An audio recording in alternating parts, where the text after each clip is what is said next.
inches.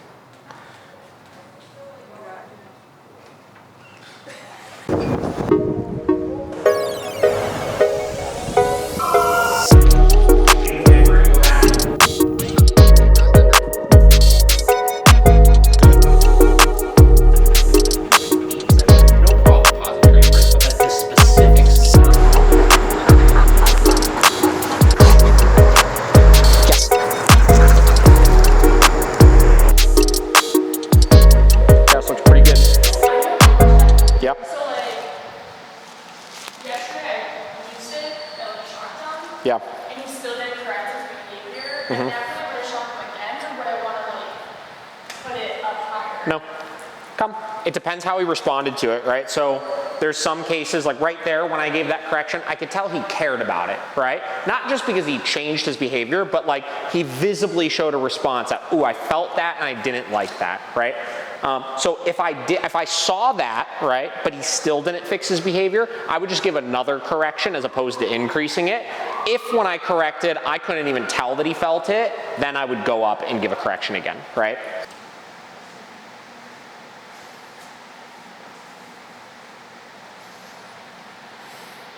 Okay, yeah, so you don't want to leave it on all day, every day, obviously, but you do need to predict the scenarios that he'd be rehearsing these behaviors in, right? So if you know he primarily barks, whatever, when mail gets delivered, right? We know mail is roughly, whatever, 12 o'clock to 3 o'clock every day. So from 12 o'clock to 3 o'clock, you gotta make sure the e-collar's on him, right? Or, you know, if you know he's really bad with jumping on guests, right? He doesn't have to have it on all day, every day, but he does have to have it on when guests come over every day. You know what I mean? And you start kind of learning to play that game of this is where I need it, this is where I don't need it. And, you know, sometimes initially, you know, the dog is rehearsing so many negative behavioral issues like throughout the day that there's stuff literally all the time. And for whatever, 3 or 4 days, 5 days, something like that, I do leave it on all day. And I just make sure that if it's gonna be on longer than like 5 hours or so, I rotate it around the neck so it doesn't cause any irritation. I obviously take it off at night, you know.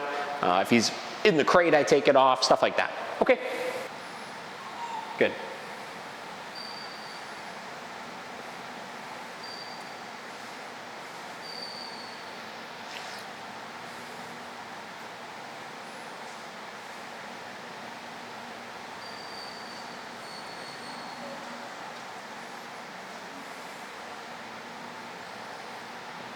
Okay, all right, ended on a full 360. Look at that.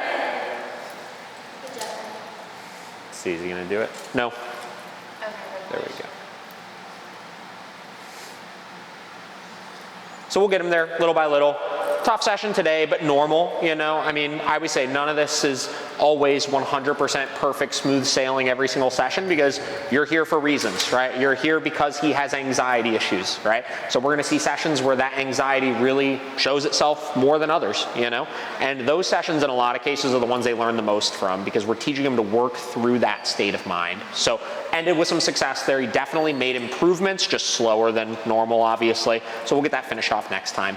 This week, don't worry about doing anything with the sit stays. I would just rather get that looking really good next time than have you jump into it. Just keep doing everything else you've been doing it. Additionally, you could start using your e-collar this week for like 1 or 2 behavioral issues. Okay. So barking in the house, jumping, something like that. Okay, perfect. Thank you. Got it? I got it. All right.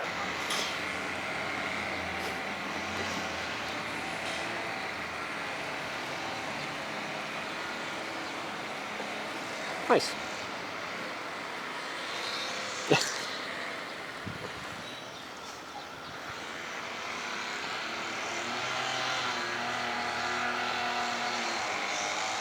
Did you have him playing with either of those other dogs? Just being around them? Yeah, we were still on leash and there's no fence. So sure. Well, yeah. I don't want to run around the house.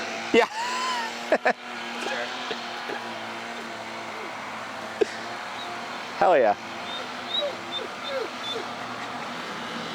It's okay to be mad, you just can't get up. That's right.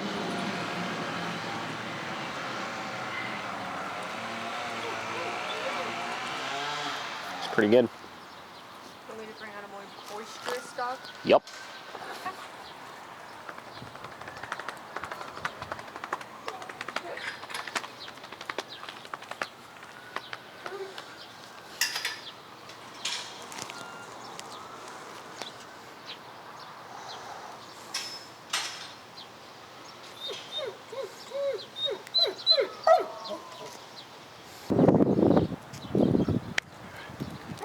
Yeah.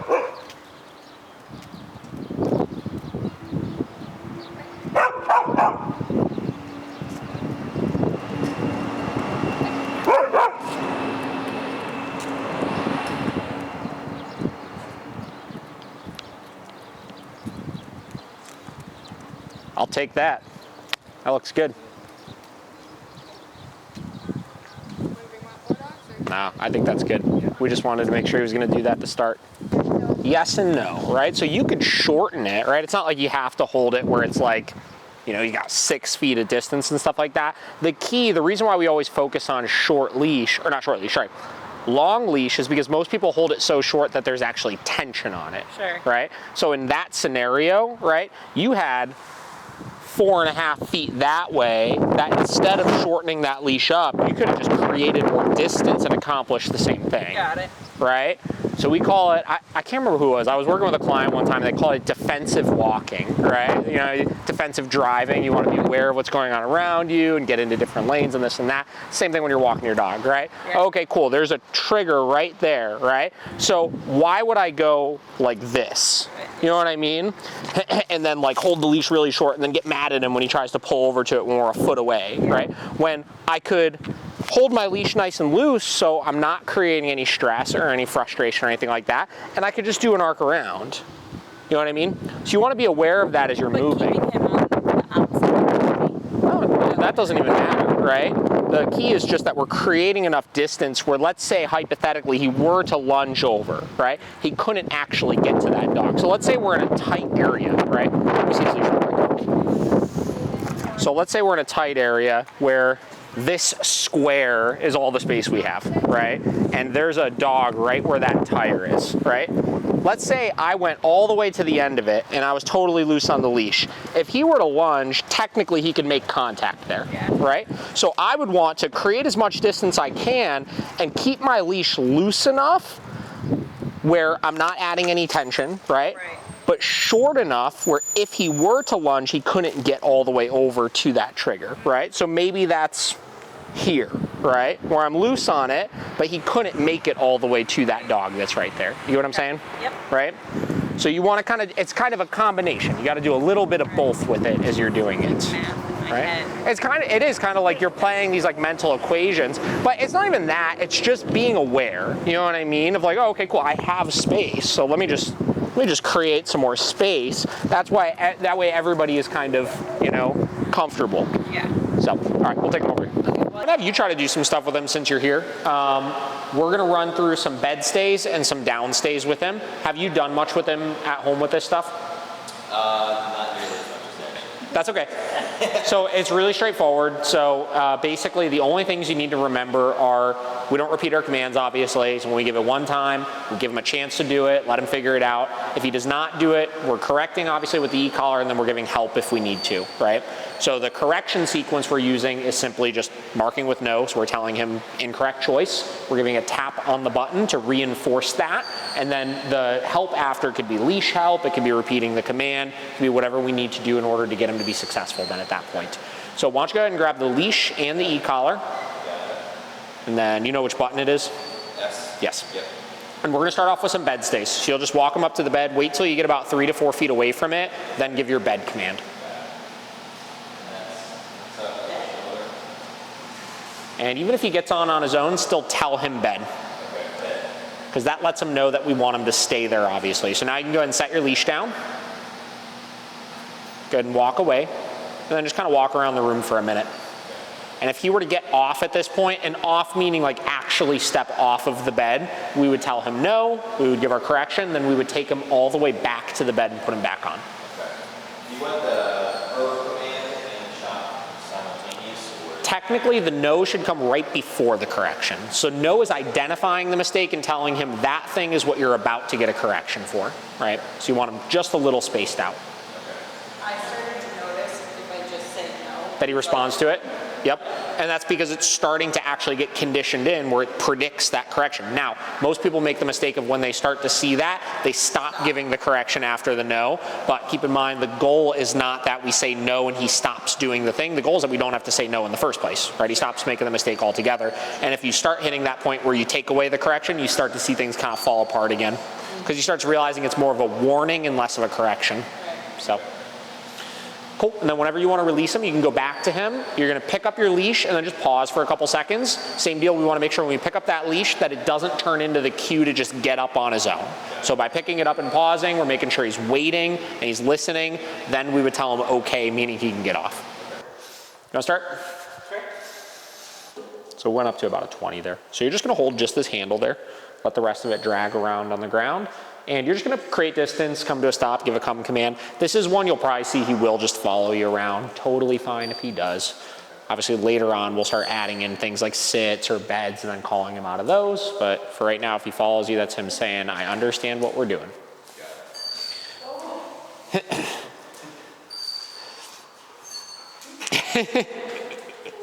And like I said, don't worry about if he follows you around. If he follows you around, just let him do it. And then if you do lose him, you can do a come command then. A lot of people think like we have to, have the dog away from us to practice come, but that's under the expectation that come means him coming to us from afar, which is not what it means, right? Come is the position of him being next to us, right? So technically right now, he's working come. He is in the come command, right? Which you'll see as we progress further through this, actually him following us is something we teach with it. It's like our off-leash heel command, right? So I don't want to discourage that at all.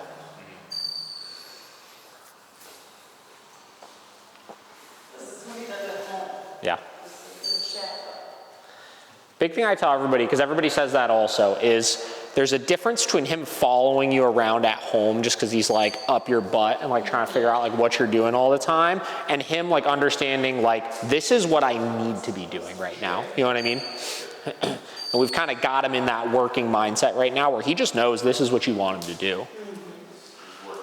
Yeah.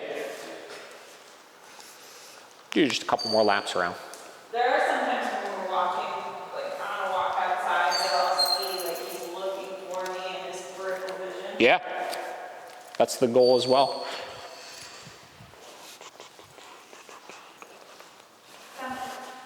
Perfect. And I always tell everybody too, like, if we're struggling with him just staying right next to us at all times at home, that just means you need to work on this in a more distracting environment, We say him being by our side, like outside and stuff like that, is not a bad problem to have. Most people struggle with that.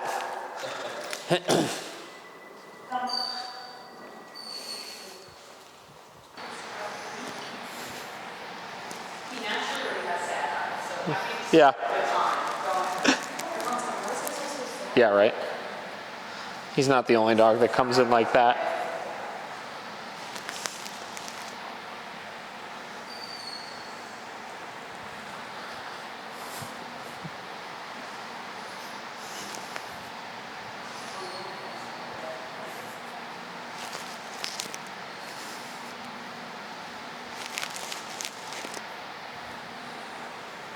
There you go, bud. So I think we shared he has a resource running around the bully stick, right? If we let him run it too long, it gets a little gnarly, and away, or to give him another treat to distract him. Yeah. So we had this toy that we hold it, we were giving the other doodle an end of it. Of course, they wanted to go for the same end. Yeah. And it got a little from both of them. Is that natural? Just, I thought this was my end of the stick. And yeah, so good question. So remind me, the resource guarding over the bully stick, is it towards you guys or just towards other dogs? only towards us, and then yesterday it was just, it's the only time Yeah. it's been around another dog with. So the number one rule when it comes to socialization and stuff is unless the dogs live in the same household with each other, I don't do any food or toys, right? It's very, very normal that dogs will try to resource guard things towards other dogs, right? Especially when you look at things like that really are like antisocial things. Like dogs aren't really intended to chew on the same thing together, you know what I mean? So you're kind of setting them up for failure with those types of things. And I think it's unrealistic to expect that when you're socializing your dog with a new dog that he may not have a super, super strong relationship with, and they haven't gotten to know each other yet, that, you know, adding toys into the mix is going to do anything but cause problems too. You know what I mean? So that's always been my number one rule, is if I'm socializing my dog with another dog, I remove all of the food and toys from the equation. And usually that eliminates any issues you may have with it. From there, when it comes to reintegrating those toys back in with you, right? So the resource guarding over the bully stick towards you, that comes down to having impulse control established, of getting him to be able to release those things easily for you and stuff like that, which we'll get into as we get a little further along in the training. Yeah, we'll stay away from it for now. We actually give it to him while we brush it. Yep. Because he's obsessed with it, so it at least gives us time Sure. to thoroughly brush him. And, but no, that makes sense not to really. If you didn't give it to him, what would he do? Like when you're brushing him? Yeah. He gets agitated, tries to bite at the brush. We let him bite at the brush, and we fight through it. Not every time we have a bully stick, we just. Sure. Yeah. You say run away? Yeah. So two things with that. One, just have him on a leash so he can't run away, obviously. And two, you also don't want to fall into the trap of the only way we could groom him is if we're distracting him. You know what I mean? So that would be a hurdle I would actually want to just work through on its own.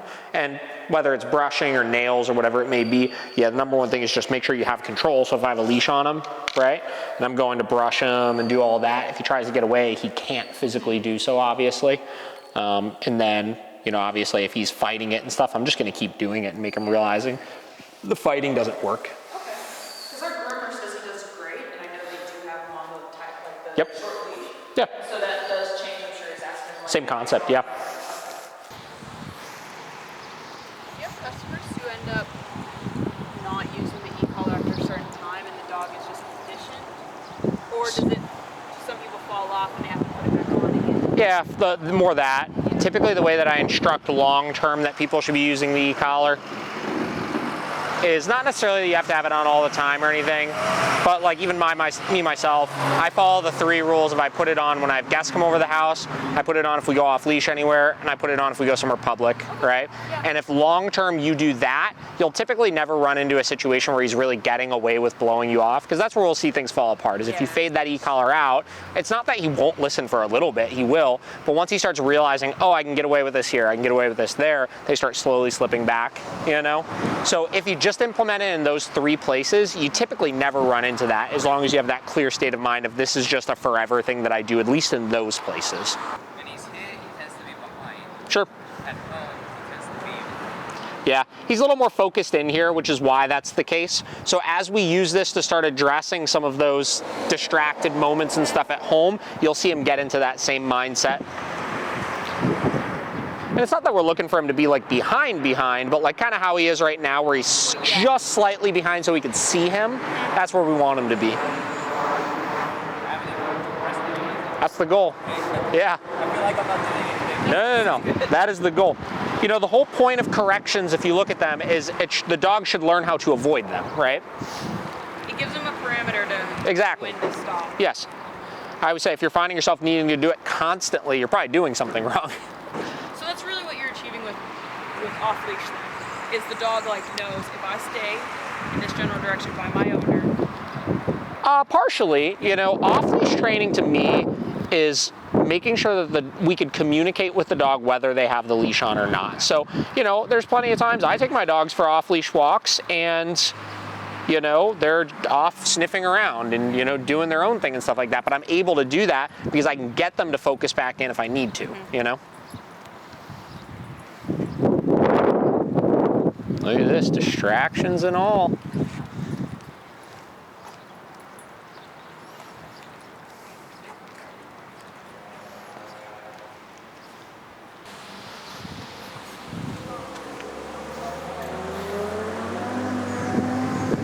It's funny, the first session for some dogs is just like a complete cakewalk, and then for others, it's just this game of like finagling the level until they start to kind of understand what it is they're looking for. I was explaining when you were walking him, you know, it's not, I think a lot of people, especially again, when the dog's like jumping and acting dramatic and stuff like that to it, they think it's because, again, you're doing something that's like causing pain or something like that, which is not the case.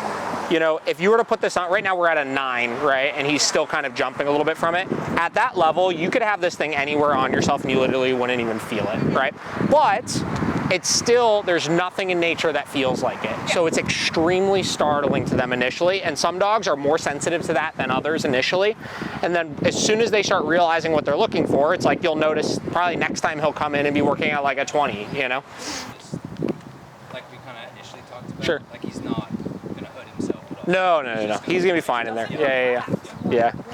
You gotta. Even with his food, we'll leave him in there now, and he knows that it's locked. The one consistent thing I've heard today and the last session, I believe, though, is you guys haven't fully committed to just getting him in there. You know what I mean? Problem. Half the things. And listen, I get it. Like I said, I get it. But that is really the hurdle that's holding you back from really getting where you want to be with the crate. Is you gotta just start putting him in there, and you gotta just be okay with him whining it out. You know?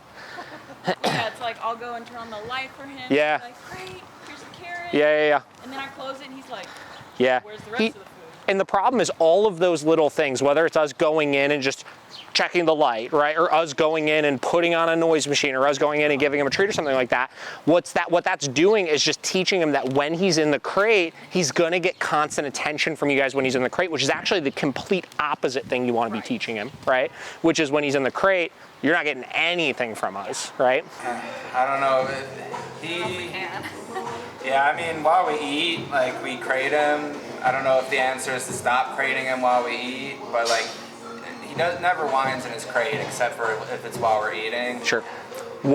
Why do you crate him in that moment? What do you want him to not so do? He doesn't bother us and, like, beg for food. If we eat at our dinner table, he's fine. Sure. He just sits underneath the dinner table. He doesn't, bug us at all. Are you guys coffee table eaters? We eat on the Yes. couch, yeah. That's fine. So he And so wants he to get wants- up on the couch. Yeah. He wants to sniff the food. He wants to sit in between us. And Yeah, two things, right? So, yeah, I would not crate him in that situation, not because it's wrong to crate him in that situation, but it's not addressing the problem, right? It's just band-aiding it. It's like, we're just putting you somewhere else so you can't do this, right? And especially since he's fine in the crate everywhere else, like, that's not the problem, right?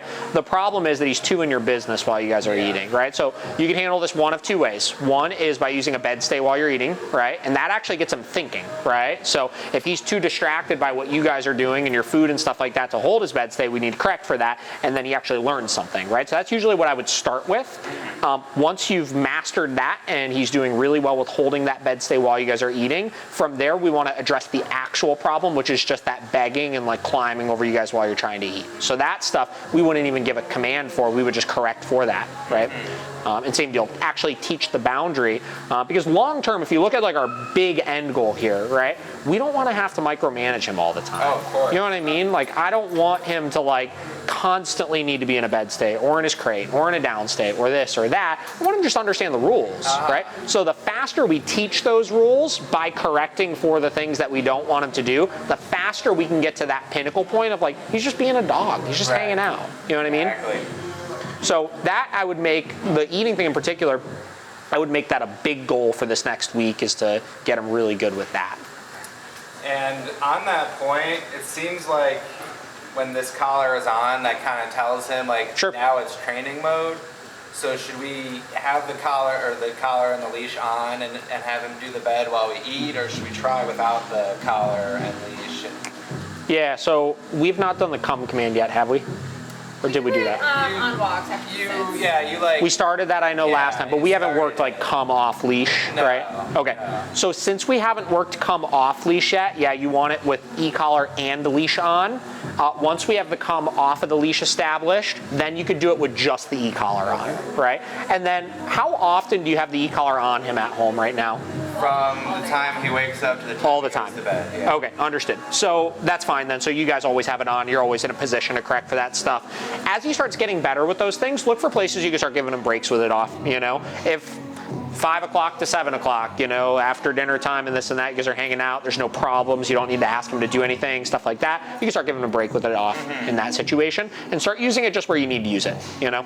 Just start like correcting for like any behaviors we want to correct for at this time. Like, Yes, kind of, right? You want to pick your top like make a list of your top like 5 behavioral issues in the house. So bothering you while you're eating, whatever, excessive barking out the window, jumping, whatever they are, we have right? a big issue with barking at dogs out the Sure. window, and then we have a fenced-in backyard. When we let him out, our neighbors have a dog. Reacting to that dog? Yes. He goes up to the fence, and Yeah. lately I just say no verbally, and Yep. 9 times out of 10 since we've been starting this training, he will actually like turn Stop. around and come, but there still are those times here and there where We don't catch it. yeah. Yeah. So should that result in like, should I start bringing this Yep. out with me? Good question. So yeah, so I would say barking out the window at dogs, barking at the fence at dogs, and bothering you guys while you're eating. Those are your top 3 you're gonna make, right? Pick 2 of them, and for the next week, be 100% consistent about every single time he rehearses that behavior, giving a correction for it. And to answer your question, that's awesome that he stops when you say no. That's obviously, that's good. He's showing better control than he used to. But if we find ourselves in the trap of saying no and not giving the correction in that moment, Right. what's gonna happen is you're gonna start seeing it just as an interrupter. It means basically at that point, I could bark until he says no, right? Where we want, we want him realizing that you don't even need to say no in the first place, he just can't do it, right? So we get to that point by making sure every time we say no, regardless of if he stops when you say no, you still follow up with that correction. And in those situations, you make sure that correction's relatively high so that he cares enough about it where he wants to avoid it the next time. Okay. Right? And that's how we get the actual reduction of it, as opposed to, all right, we stopped it today, now we gotta stop it tomorrow, now we gotta stop it the day after. You know what I mean? You want it like high enough where he's like, oh, I remember that and I don't wanna do it the next time, right? So it's always like the other dogs that initiate it. Sure. They go up to the fence, they start barking first, and Yep. then he takes that moment and he decides if he's gonna charge or not. Do I say no before he starts charging, or no once he starts charging and then? Yeah, I mean, if you know he's about to do it, if it's that predictable, if you catch it just a little bit sooner, it'll be easier to interrupt, you know? So I would say, yeah, so let's say dog's at the fence, they start barking, he's kind of staring, and then you see him like puff up and get ready to go. Right there is when you want to give that correction. So no, and then hit the collar. That's it. Same thing with the barking out the window. Exact Like, same we both thing. work upstairs. Sure. So like he'll run downstairs, and then at that point, like us saying anything is us screaming at him. Yeah, and don't even worry about that. Like in that moment, let's say you're working upstairs, there's stairs to the window, wherever he's barking, and you're sitting at your desk, and suddenly he hears something and just goes booking it. Don't even worry about like, no, right? Just say no, you know, whether he hears it or not, then turn that level up, boom, give a correction. And if he still doesn't fix himself, say no again, give that tap again, right? So him hearing the no in that moment, like, it's important, but it's not that important. You know what I mean? As long as he's getting that correction while he's rehearsing the behavior, he's still gonna figure it out, you know? And then next time he'll pay a little more attention to you so he hears it, right? So yeah, if you get those things under control to start, that's gonna be, you guys are gonna be in business. Excited for that. Yeah, right? I'm on like a conference call. Yes. And it's like, oh geez. That's the hardest thing, you know, and it's like, it's so frustrating, like when you're trying to do something and your dog's freaking out and stuff. So knowing that, like if you guys are up there working and you know you're gonna be like busy, right? Have that e-collar just preset high, right? Like whatever you know is gonna be high for him, right? And just have it sitting right next to the computer. That way, if you're on a conference call, you don't even need to say anything. It's just like he starts running down, freaking out, tap, right? And just get control over that situation, right?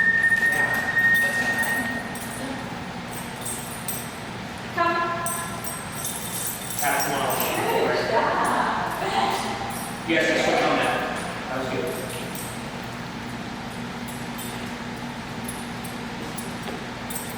Come.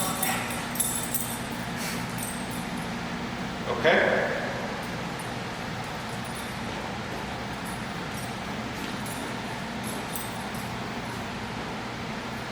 Make sure you stop cutting before he calls down. Yeah, I'm waiting for it to stop. Come. We don't want to make it too Okay.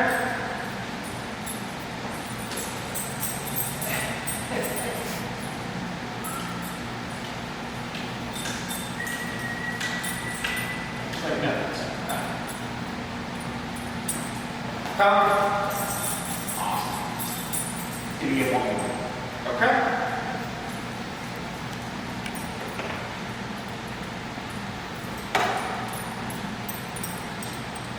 Come.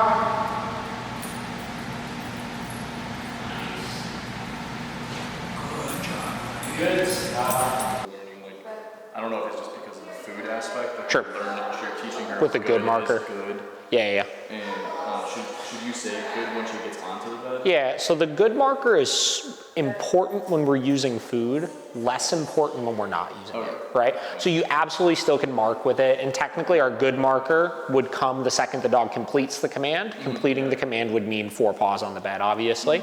So you still could add it in, you know, and sometimes I add it in and, you know, you could use a higher voice with it or give some praise or something like that. But it's not as necessary with this. Yeah. If we were using food, it's really important because it predicts the reward. Yeah. So it helps them to understand, obviously, exactly what that reward is for, because our delivery of the reward is always going to come delayed. You know what I mean? So you figure if that reward is coming 10 seconds after she's completed the command, you're not getting the same effect as if we have that good marker coming the second that she completes the command. Yes, yeah, you could add some duration next.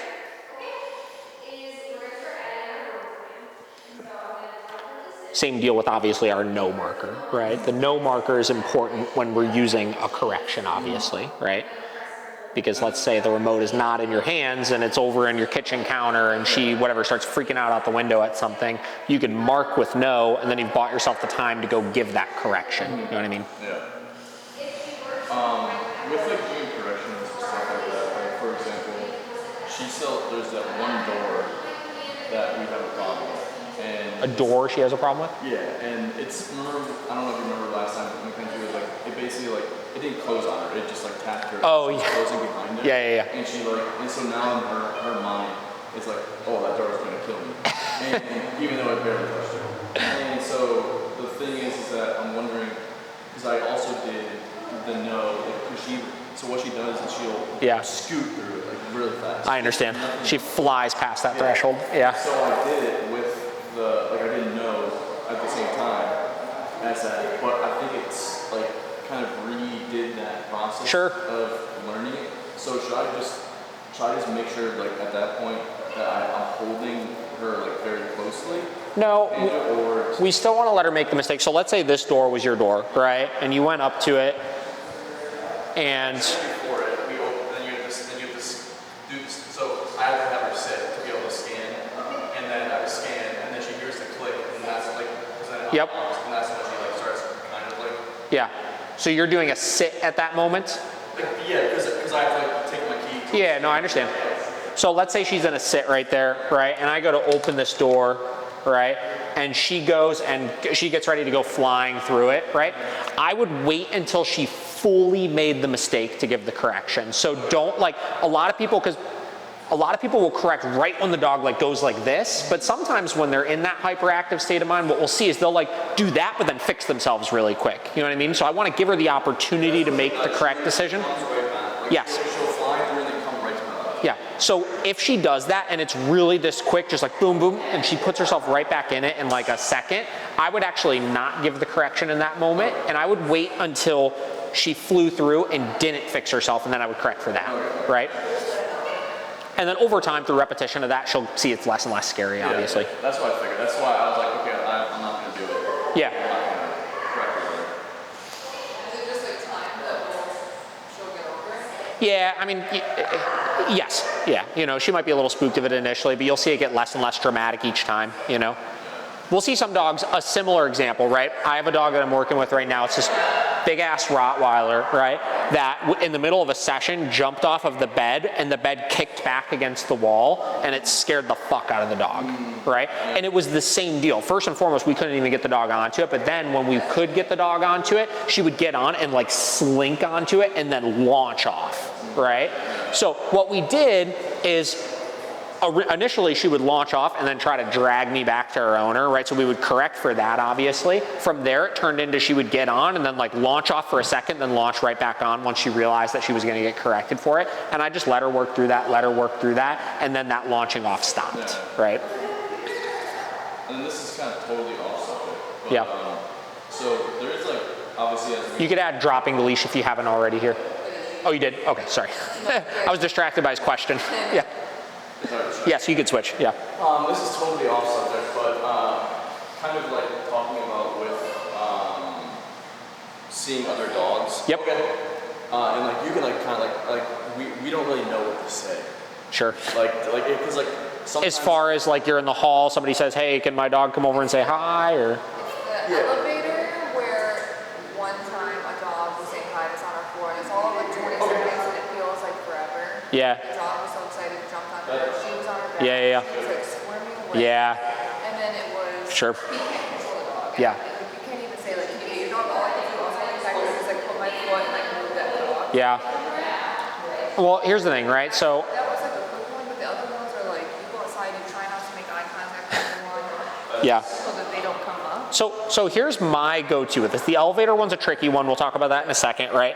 As far as the outside stuff is concerned, you got two ways to handle it. You have your nonverbal ways of telling the person we're not interacting right now, which is every time, if I'm walking right down the sidewalk or through a path or something like that and another dog is coming this way, I make such an obvious arc around that it's so clear I'm trying to avoid you. You know what I mean? So that's thing number one that I do, obviously, and 9 out of 10 times that works, right? Under the 1 out of 10 times that it does not work, the second I start seeing the person let their dog pull towards my dog, before the dog even gets to my dog, I let them know, hey, sorry, we're training right now, right? And that is my line, and I stick to it 100% of the time, and you gotta say it nice and clearly. I'm not being mean, but hey, sorry, we're training right now, right? And they're like, oh, okay, right? And then they go away, right? Then you got the 0.1% of the time that the people like are just so oblivious at that moment that they have no clue what that means. And I say, don't let your dog come up to my dog, right? And you just got to be direct about it. But I start with, again, the nonverbal. This is a very clear I'm avoiding you. Then I move to the I'm politely just telling you, hey, sorry, we're working on training right now. That way you don't get into the debate of they're like, oh, is your dog friendly? Is your dog not friendly? This, that, right? Because some people will ask, is she friendly? And what they're really asking is, can I let my dog pull up to your dog? Or can I come up and pet your dog? You know what I mean? It's always like, can my dog say hi? And I'm like, Yeah. So in any of those situations, sorry, we're training right now. That is such a good one from the standpoint of it's clear. It lets them know, no, we're not interacting right now. But you're not saying, oh, my dog's a vicious monster or anything like that to try to get them to not come up. You know what I mean? As far as the elevator situation is concerned, that's one that you're just going to have to be very proactive about it from the standpoint, because once you're trapped in that little box, because I've been in the church and state of like elevators, they're tiny, you know what I mean? Once you're trapped in that little box, there's only so much you're going to do about it, you know? And if somebody's got no control over their dog and they're dragging and trying to get to her, like there's some people that physically cannot control that dog in that moment. So when that elevator opens, right, you got to make a call. Is there dogs in it or not? If there is the owner under control of that dog? If they are and you want to go for it, go for it. If they're not, wait for the next one. And then if you're in the elevator and you get to say you're going from 7th floor to 1st floor and you get to 5th floor, it opens up, somebody's about to come with the dog. Hey, do you mind if I step out real quick? You know, my dog's training right now or something like that, you know, and then let them go in and just wait for the next one or whatever you got to do, you know? Because yeah, stuff like that, like the situation you described where other dogs like pouncing on her and stuff like that, that stuff sets your dog back, you know what I mean?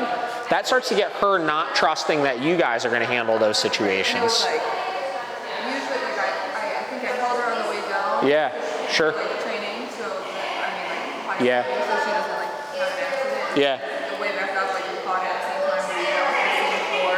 Yeah. It's like, and then it was Yeah. you had no control over that dog. Yeah. And she's still like a puppy too, but bigger. Sure. And like excited to pounce on her. Yeah. Showing like everything, but then it was just like she was on her back, she was like squirming away. Yeah. Like, It's a mess. It is really a mess. And it's funny, I literally just did an in-home lesson yesterday with somebody that lives in Battery Park in the apartments over there. And she's on like the 3rd or 4th floor. And she literally just takes the stairs now. She's like, I don't even want to deal with it. She's got 2 dogs. She's like, every time somebody else comes in, they're messing with my dogs or they're letting their dogs jump up on mine and stuff like that. And it's just not even worth the headache, you know? yesterday was really good though that there was like a small wiener dog. Sure. So I like had the dog wanted to say hi to her and I was like, she was in one spot and I said come. Yeah. And another, and she was actually very good. That's great.